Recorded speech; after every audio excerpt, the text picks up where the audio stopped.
Have you ever felt? Are you listening? Damn.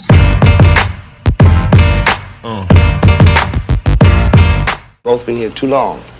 You can't go back to Ireland or Poland or England, and I can't go back to Africa. And we will live here together, or we'll die here together. And it's not I am telling you.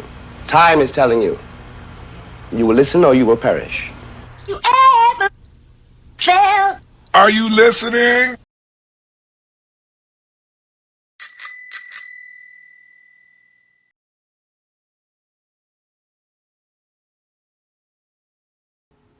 So remember, if you like this video, if you don't like this video, leave a comment, hit like, do something. Let me know you're there. Okay? Okay. So let's get into the video. Black people are dying younger and at disproportionate rates due in part to heart attacks, high blood pressure, and cardiac concerns as a result of our unprocessed trauma.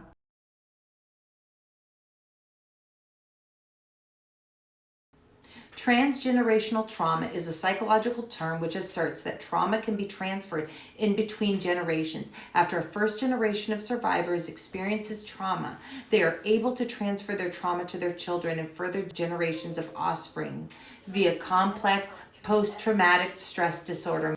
It is real. It causes whole groups of people to try and live lives all the while they are suffering. And part of that suffering is exacerbated by the problem that there is a lack of resources at their disposal.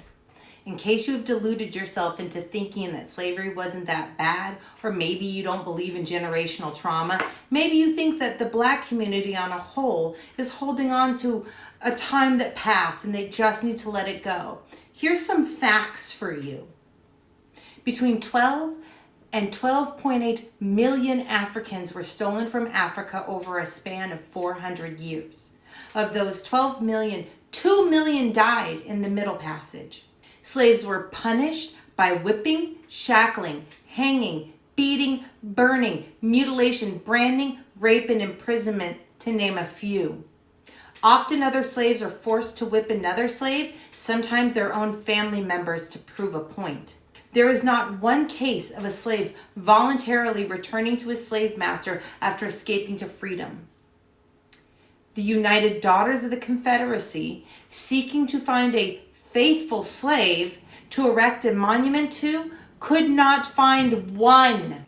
James Bradley, a former slave, said, "How strange it is that anybody should believe any human being could be a slave and yet be contented.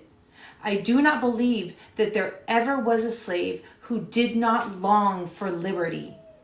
A slave master's efforts to produce the ideal slave,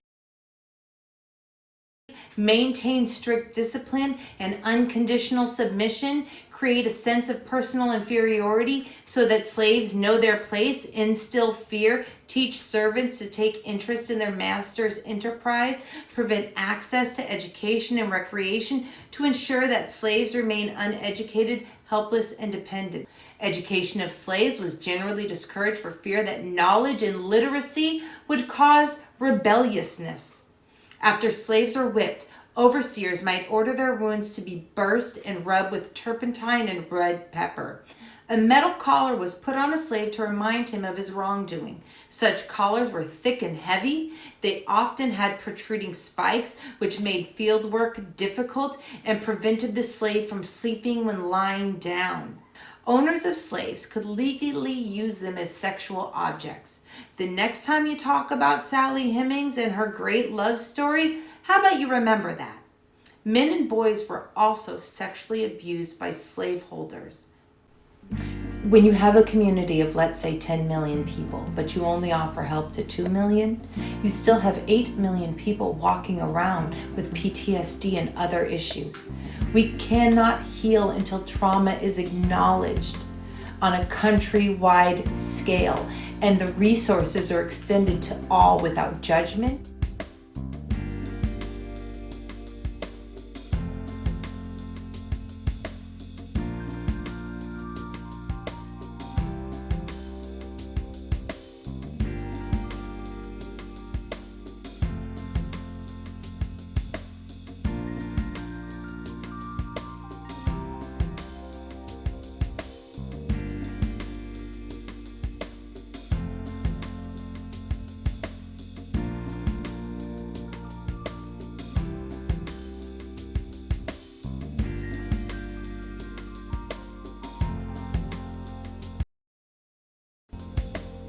Remember, this fight is not for some of us, it's for all of us.